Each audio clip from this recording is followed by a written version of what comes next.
皆さん、おはよう。また久しぶりですね。今回の動画はね、前も何回も言ってたのに、日本のことだけじゃなくて、オーストラリアのことも話したいと思います。Jadi video kali ini aku akan ngebahas seperti yang sudah aku bilang, kalau misalnya Nihon Dake tidak hanya ngebahas tentang Jepang tapi juga seputar Australia. Nah, di sebelah aku ini, dulu, Jiko Sukai shite. Gimana Ichikosuke Nihongo? Ya, dia, Dochi demo ii. Hajimemashite. Watashi no namae wa Ferisu ちょっ to と大きい moshimasu. 声出して。聞こえないかもしれない。わかんないけど。Hajimemashite. Watashi no namae wa Ferisu desu. Namanya siapa? Feris. Feris ya. Jadi nanti Feris ini yang akan cerita pengalaman dia. Memang sih belum berangkat kan, karena berangkatnya ke Australianya itu baru bulan depan. Tapi di sini kita mau sharing kayak beberapa tahapan atau proses gimana sih caranya bisa pergi ke Australia dengan visa working holiday visa gitu ya. Lebih tepatnya work and holiday. Soalnya itu subclassnya udah beda.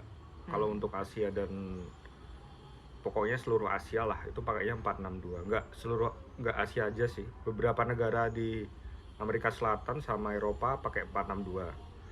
Sementara yang subclass 417 baru working holiday. Nah, itu negara yang udah gimana ya? Mereka negaranya udah pakai bahasa Inggris.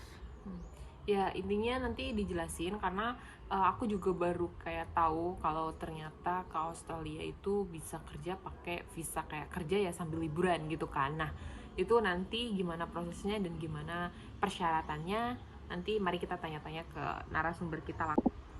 Nah ini semoga bermanfaat buat teman-teman yang sekarang lagi di Jepang. Biasanya kan kalau kita habis kontrak di Jepang itu kayak bingung kan mau ngapain gitu loh. Dan ya siapa tahu ini bisa jadiin apa ya, ibaratnya pandangan kedepannya setelah pulang dari Jepang. Oh siapa tahu kalian ada kesempatan untuk bekerja di Australia gitu guys.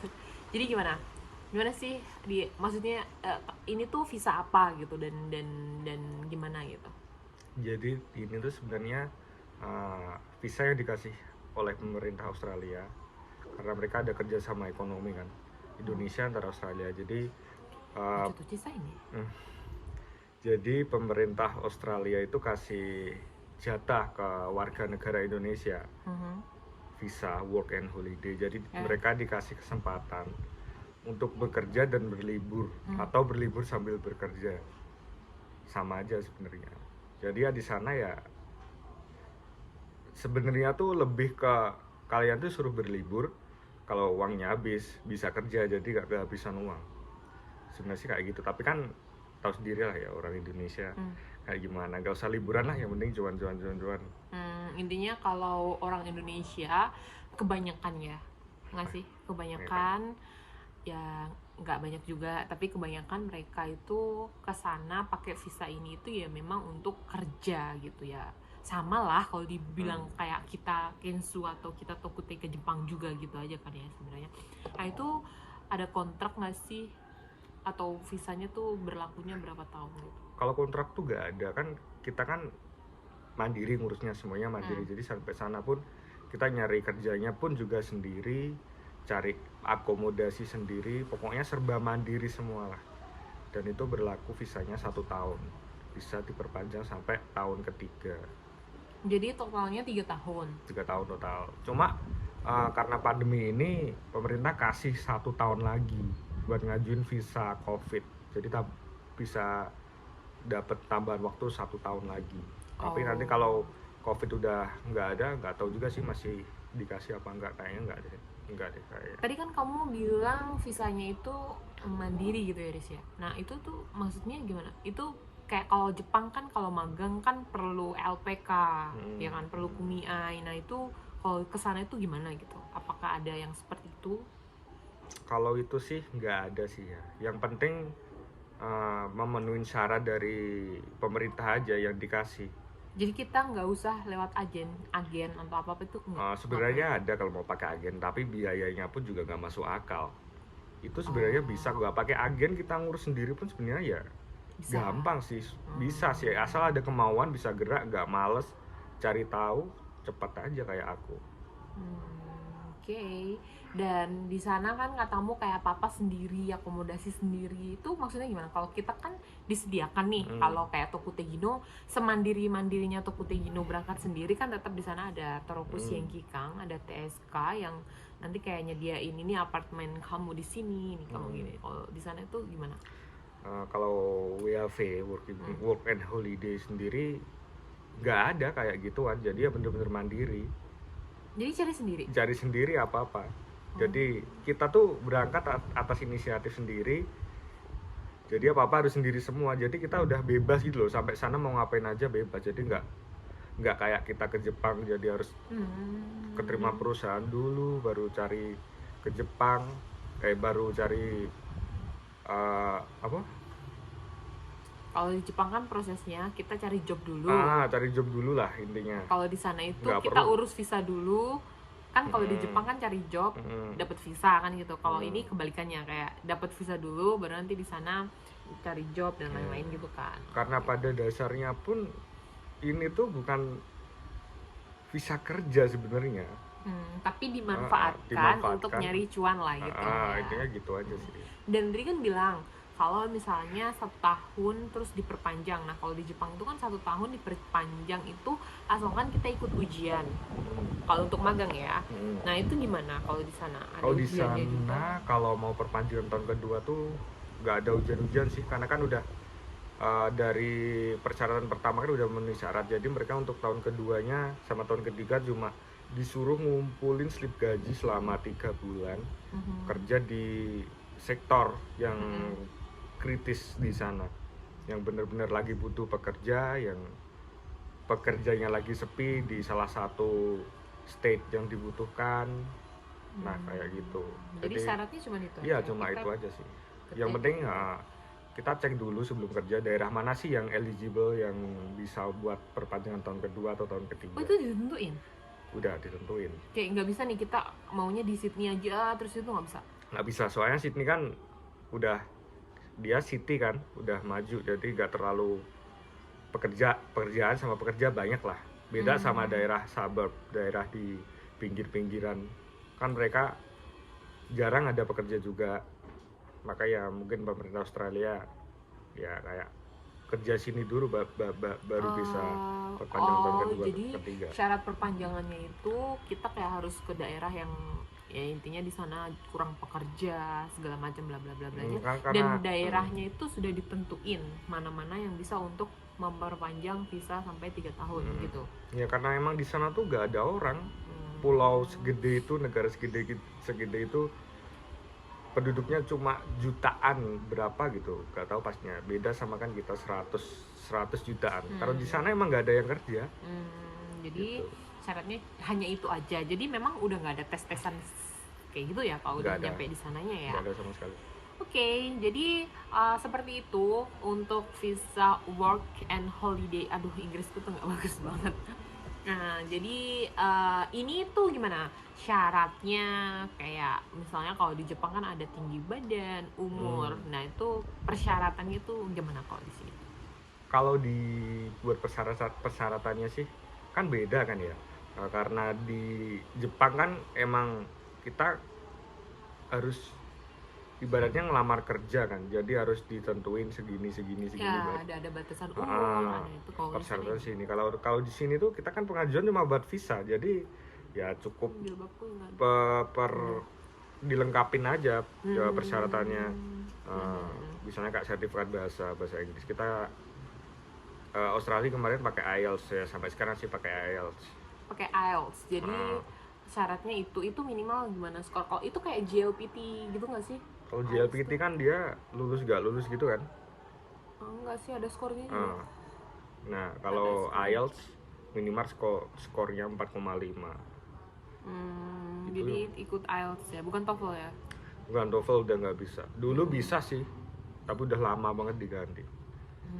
Jadi IELTS terus Umurnya Umur maksimal 30 tahun, nggak boleh lebih.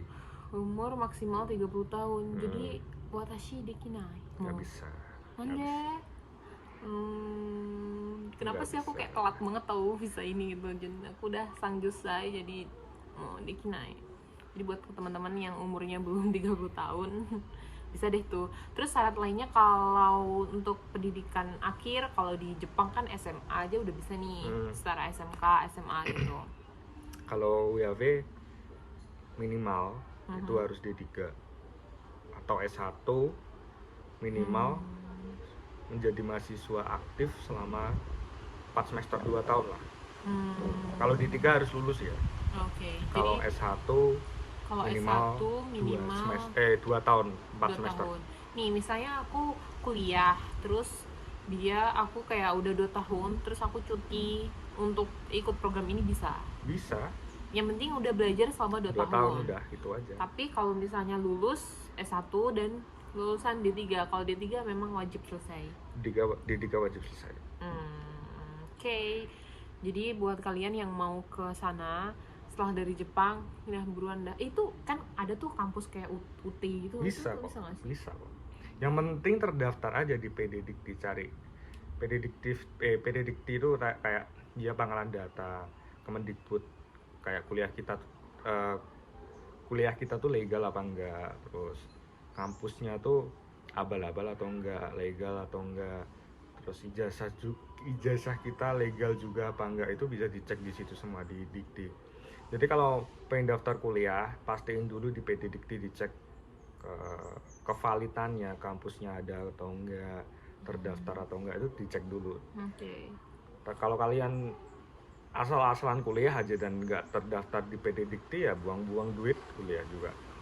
Jadi nggak bisa ya kalau ini. Jadi itu ya guys tipsnya. Jadi kalian benar-benar harus nyari kampus yang sudah terdaftar di PD Dikti gitu.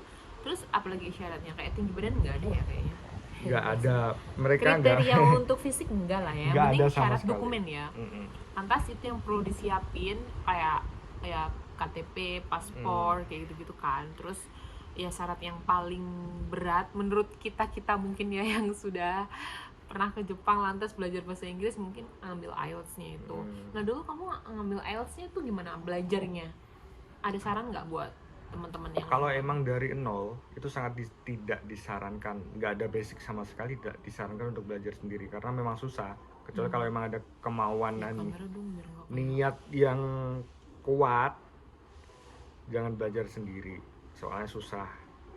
Mending ambil kursus entah di mana, atau paling nggak ke kampung Inggris lah, ke Paris. Soalnya kemarin kesana kan 3 bulan, karena aku nggak ngerti IELTS sistemnya tuh kayak gimana sih. Karena di YouTube juga aku belajar kan, kalau nggak di-push kan nggak bisa belajar juga, susah. Jadi aku kesana ambil IELTS preparation selama 3 bulan kalau nggak salah.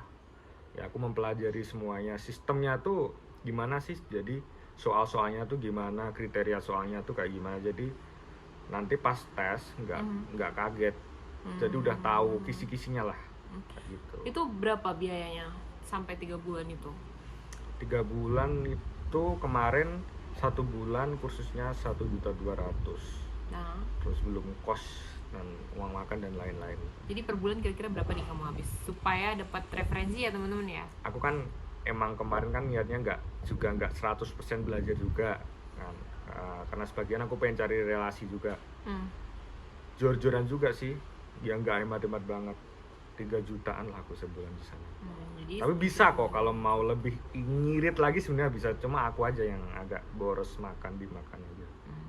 Jadi sebenarnya bisa lebih irit lah ya, tapi untuk biaya kursusnya memang nggak bisa dinego kan, satu bulannya 1.200.000. Dah kenapa sih kemarin kan sempat dia konsultasi sama aku, kenapa kayak kan dia sebenarnya Inggrisnya udah bagus, kayak kenapa sih harus kursus lagi gitu. Nah itu tuh mempertimbangkan karena IELTS tuh ujiannya juga lumayan ya. Sekali ujian itu kalau JLPT kan 5.000 yen ya, sekitar 5.000 yen, 6.000 yen. 5.000 yen berapa sih? Itu 600 ribuan. Oh 600 ribu gitu. Bayar.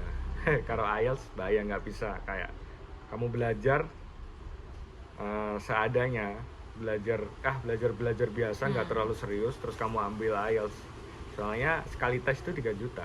Nah kan, jadi biaya IELTS tuh sekali tesnya tuh 3 juta guys. Jadi kayak ya makanya lebih baik mempersiapkan dengan matang gitu gak sih, supaya Nah maka pas dari itu, tesnya. kalau nggak ada basic dan belajar sendiri nggak bakal, menurutku sih kalau aku sendiri nggak bakal bisa.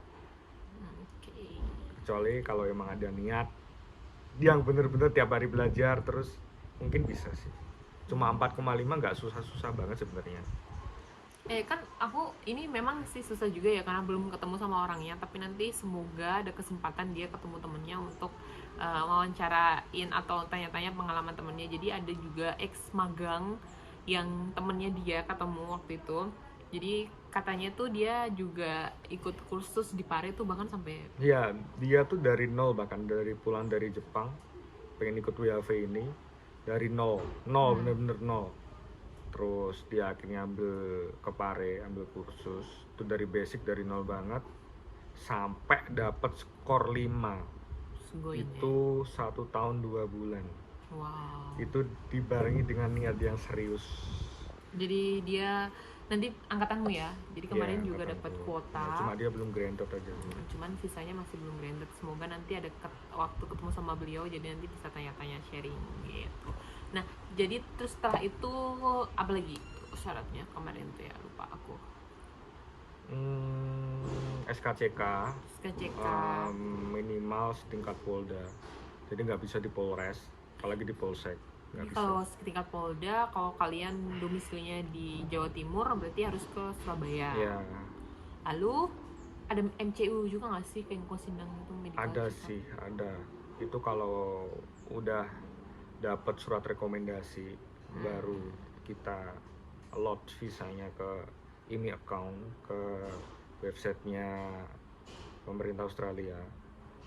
Kita upload semua dokumen, baru nanti kalau udah clear dokumennya aman semua, baru kita disuruh medical. Terus kayak pas foto gitu kan ya. Nah, ini kan kamu visanya udah granted nih. Ya, Ya kan, alhamdulillah visanya udah turun. Nah, total biaya deh dulu dari kan berarti 3 bulan belajar di Pare itu ya. Tapi kalau misalnya kalian sudah mateng, nggak perlu kursus ya berarti ini bisa di skip gitu kan. Nah itu per bulannya 1-2 ya, hampir kurang lebih di Pare 1 bulan 3, berarti 3 bulan 9 jutaan lah ya. 9 juta itu sebenarnya opsional sih, Ya, nggak makanya wajib. aku bilang kan Nggak wajib tadi. banget. Yang wajib banget itu IELTS. IELTS 3 juta. 3 juta. Terus medicalnya sekitar 1 juta sampai 1.500.000 tergantung rumah sakitnya. Karena rumah sakitnya itu kayak dipilihin gitu nggak sih? Iya, jadi dengan imigrasi. pemerintah Australia udah menentukan. Itu dari Australia langsung. Udah menentukan rumah sakit yang bisa untuk dipakai buat medical visa. Jadi udah ada sendiri. Terus itu sekitar 1 juta sampai 1.500.000. Hampir 5 juta lah nih udah. Terus SKCK Polda kemarin cuma 30.000. Tapi transport ya, kalau misalnya Transport belum kalian dihitung lah ya. Ya tergantung itu kan dari jarak di rumah kalian ke Surabayanya berapa gitu. Terus apa lagi ya? Visa. Terus biaya visanya kemarin 5 juta. Nah visanya ini emang agak mahal. 500 Australian dollar. Jadi sekitar 5 jutaan lah, 5 juta something dikit lah. Nah itu jadi berapa tuh totalnya? Baru 10 lah ya. 3 sama 1 4,5 sama 5 9 ya 10 jutaan. 10 jutaan lah kurang lebih untuk transport wirawirinya. Dan kebetulan karena kamu semuanya serba online, itu juga mengurangi biaya transport. Karena kan kalau dulu kan setauku kan ngurus visanya kan harus ke Jakarta. Bukan visanya sih. Apa sih? Surat rekomendasinya. Jadi kita tuh nggak bisa apply visa itu tanpa surat rekomendasi dari pemerintah Indonesia. Dari pemerintah Indonesia. Kalau Jepang tuh kayak CEO-nya ya, gitu lah ya. Mungkin kayak gitulah. Jadi harus ada CEO-nya dulu guys, atau surat rekomendasi yang diterbitkan dari Australianya. Nah, dari pemerintah Indonesianya. Kalau CEO kan dari Jepang ya. Kalau ini surat rekomendasi dari pemerintah Indonesianya, dan itu dulu harus ke Jakarta. untuk Mm-mm. ngurusnya, karena ini pandemi, Jadi semuanya online. semuanya online, jadi Menghemat biaya. menghemat biaya transport. Lumayan Nah, lah. terus kan dengar-dengar ada yang kayak apa sih? Ini tadi kelupaan sih. Nah, syarat yang lainnya ada bank referensi, itu gimana maksudnya? Ya itu surat keterangan bank ya, surat referensi bank reference. Jadi harus ada dana di rekeningmu itu 5.000 Australian dollar atau sekarang 50 jutaan lebih sedikit lah. Jadi harus ada dana 50 juta. Jadi itu bukan rekening koran loh ya, bukan rekening koran yang harus mengendap selama 3 bulan, nggak perlu. Aku kemarin buat besoknya sore aku pinjam ke temanku, ke keluarga aku, terus aku besoknya bikin ke BCA kemarin, biayanya cuma 50.000. Siang selesai langsung aku balikin uangnya ke yang punya. Jadi intinya ketika kamu punya dana sekitar 50 jutaan itu, kamu datang ke bank, Bikin banknya surat. bebas, tapi yang paling enak katanya BCA ya. BCA tuh paling murah, paling cepat, paling enak lah. Nah, BCA misalnya, nah terus ke sana bilang aja mau buat bank referensi untuk work and holiday visa Australia bla bla bla bla. Nanti pihak bank pasti udah tahu kan. Nah, ketika nanti bank referensinya kamu udah turun, udah jadi, dana itu bisa ditarik lagi gitu. Jadi nggak perlu ngendap banget. Beda sama rekening koran kan harus 3 bulan. Kalau ini enggak.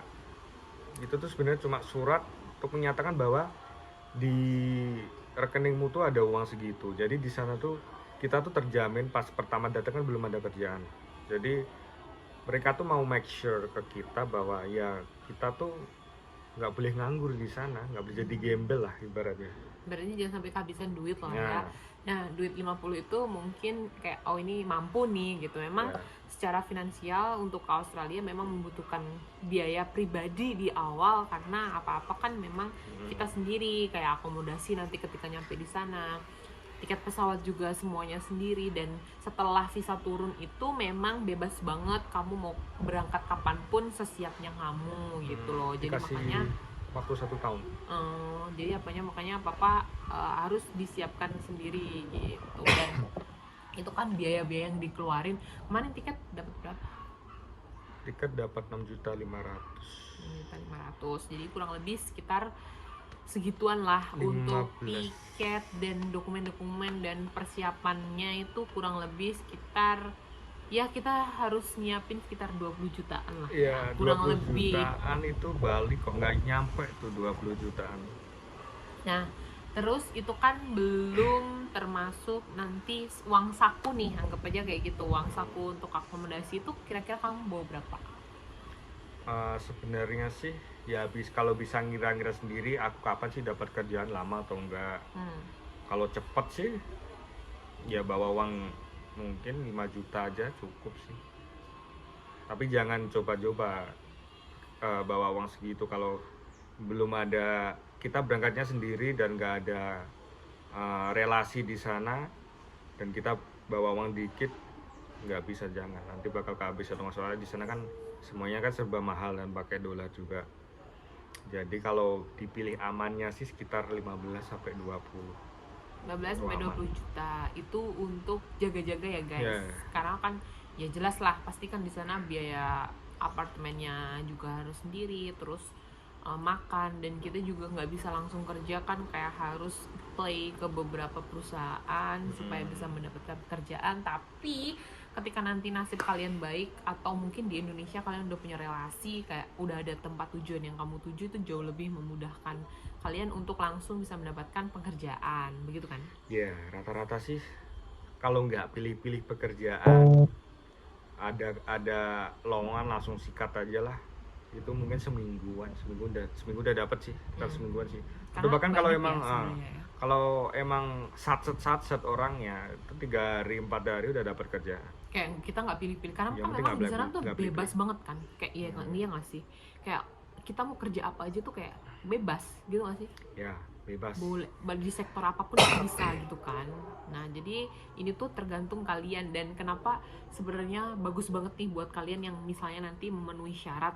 Kayak kalau di Jepang kan kita udah terbiasa banget kan kerja kayak wah aprodi ya, kerjanya mati-matian gitu loh. Nah ketika nanti kerja di sana kayaknya jauh lebih enteng gitu gak sih Iya. secara mental, dan kayak orang Australia nggak kayak orang Jepang, maaf ya, kayak yang harus hormat gitu Enggak, gak di sih. sana Di tuh tuh cuek, kayak nggak ada yang kayak gitu di kayak sana. friendly banget ya orang-orangnya ya. Ya udah urus apa urusan masing-masing nggak. Kayak asik banget Ah, deh, kayak nggak harus songke. Kalau di sana kan harus ada kayak kencho go songke go, kita harus hormat, kita loh kayak di sana lebih bebas gitu nggak sih? ya, ya emang kayak gitu sih di sana. Beda lah. Oke, kan tadi udah tuh biaya-biaya yang kalian keluarin, pasti kan kayak wah mahal juga ya ternyata ke Australia bla bla bla. Sekarang kita tanya nih, kira-kira dengar-dengar aja nih, 1 bulan berapa sih di sana? Kan ini belum terjadi, nanti bikin ya video kalau kamu dari sana.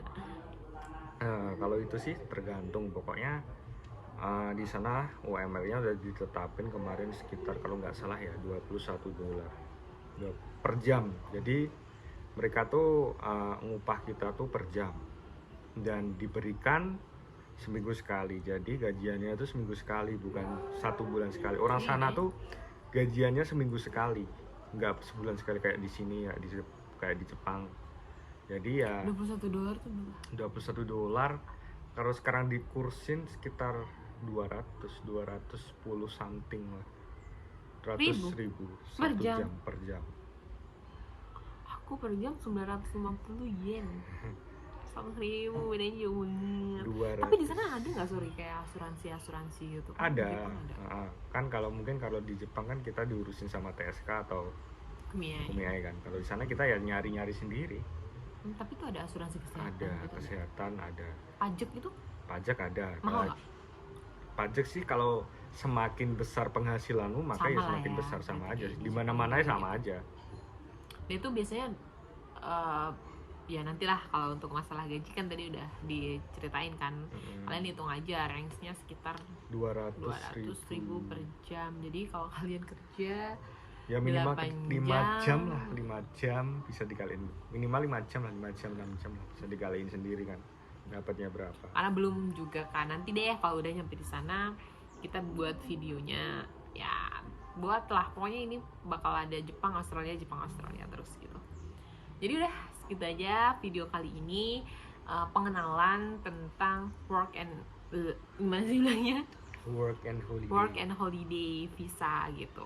Jadi mungkin nanti kalau misalnya ada yang kalian tanyain, kalian bisa langsung komentar di video ini atau bisa DM ke IG aku. Dan mohon maaf banget kalau misalnya aku slow respon, karena aku betul lagi di Indonesia dan lagi cuti, jadinya masih mau menikmatin bersama keluarga gitu, jadi kurang fokus ke YouTube dan ke Instagram. Makasih ya buat waktunya. Nanti jangan lupa kalau udah di Australia kirim-kirim video supaya di Hongdake tidak hanya membahas tentang Jepang aja.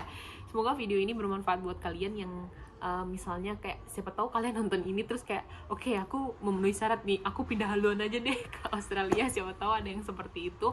Karena ingat guys, masa depan kita itu tidak hanya di Jepang aja. And by the way, dia ini sempat ke Jepang magang dan pulang.